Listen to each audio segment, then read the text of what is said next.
Hello, how's it going? Do you feel extra pressure about winning this tournament due to the other editions that you won? So you think you're the favorite ones? Yeah, of course, we've won the last ones, but honestly, we're just always focused on the next. We treat it like we did the last ones as well. So we're excited for the challenge. Of course, the other teams are going to want to, going to want to take it from us, and we're going to fight just like we have been. It's been one step at a time with Poch in charge. What would you like to see the next step be with this group in terms of performance and cohesion after the November game? I mean, yeah, win a trophy. I guess that's obviously we want to keep going on this path. We've won a couple games, and now is when it matters. We have something at stake, and that's it. Come together as a group and put on two good performances away from winning a trophy. So that's what it's going to take. Christian mentioned Pochettino's that Latino South American vibe that he's instilling. How are you guys embracing that grit that comes from his background, and how do you execute on that, perhaps in a game?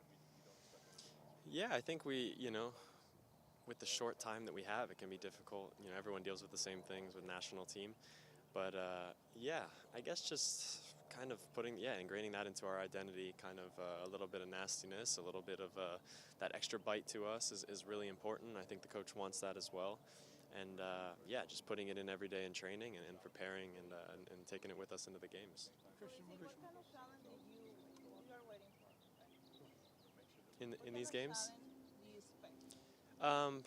Yeah, I mean, we've played against this Panama team a few times. Obviously they beat us in Copa America.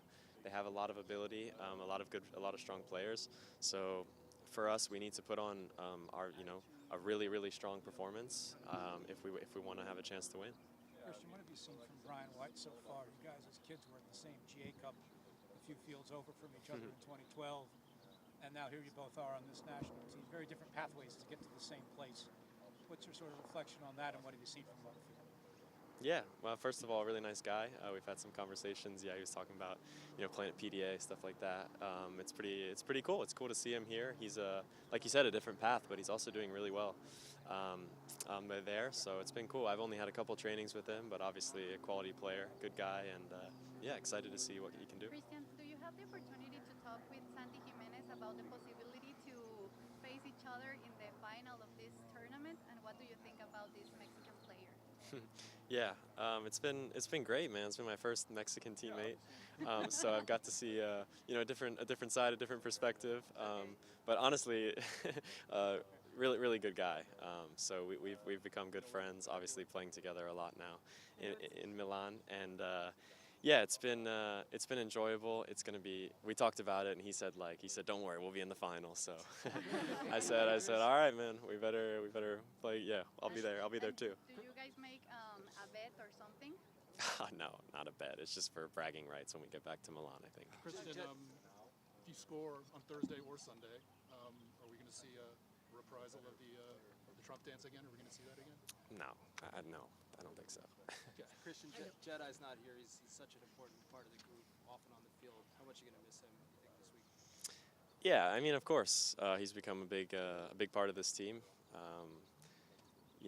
But we got to make do with what we got. We have other quality players that can play in that position, and yeah, we miss him. I was texting him.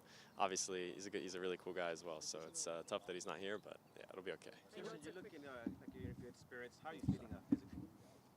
Yeah, physically good. As good as you can be after however many games we play in the season. It's a lot of games, but I'm feeling great. It's always good for the mental kind of to get away.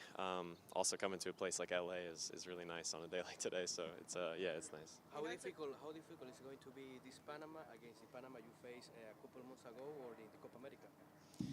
I mean, we're expecting a tough game for sure. Like I said before, they're always a challenge. They have a lot of threats on the field. So yeah, we need to play a really solid game. I know it's a quick turnaround with a game on Thursday. What has it been like having such few training sessions, but trying to manage that challenge of making sure everybody's on the same page and adopting the fairly new game plans and mannerisms of the new group? Yeah, it can be tough, but all the teams are dealing with it. You know, we have the same time. That's how it is. Also, yeah, it's really interesting here that we're playing already Thursday and Sunday, so it's even less training. But that's what it is when you come to the national team. We try to get as much information as we can in the training sessions we have, in the meetings that we have, and do our best to prepare for the game. Christian, when you look at the way you've performed with the U.S. men's national team, regardless of what's going on in the club, and you did find the goals this last game, so it's great for you, but what is it about when you put that jersey on that you just become that guy? I didn't say that, but I don't know, man. I've been with this national team for quite a long time. It feels like now. So yeah, pretty comfortable here. Obviously, really close with a lot of the guys. So I just enjoy the experience and try to put my best self forward to help the team win games. That's all I do. So. I first interviewed you for the Copa America Centenario. You were coming into the team as a young gun, and now you're one of the veterans on this. Talk to me about that transition to being a leader on this squad. Yeah, it's just come with the experience. I don't think I've changed so much as far as, as everyone knows that I'm not the most vocal guy ever on the field or really off the field. But yeah, trying to just show in my actions, I think I've grown every single day in the way that I handle myself on the training ground. Hopefully, kind of helping to integrate some of the new guys, some of the younger guys, and giving them any help that I can. So I try to be a leader in that way too. Christian, what have you seen out of Gio this week? I mean, I know it's only been a couple sessions, but what have you seen out of him, and to what extent do you guys talk about what's going on at your respective clubs and how things are going? Yeah, like you said, it's only been a couple trainings. He looks good as always. We all know what Gio's capable of, regardless of the situation. So obviously a top player, and yeah, we have those conversations. Of course, when we're sitting at lunch and we talk, and I'm not going to share all of it with you, but yeah, that's we have those conversations regularly. Last question. Christian, you've been at a World Cup. You've been at a World Cup already. You know what the stakes are and what that preparation was like. I know we're a year away, but under a new staff and this team that you guys know each other so well, how more prepared are you for what's going to be 2026? I think we're going to be well prepared when the time comes. Of course, as crazy as it sounds, I'm not even thinking about the World Cup at all. Right now we have these 2 games in front of us, just this one game, first of all. And we're going to do our best to prepare. And I think if we put on good performance after good performance, that's just going to put us in the best spot leading into the World Cup. Thanks, Christian. Thank you.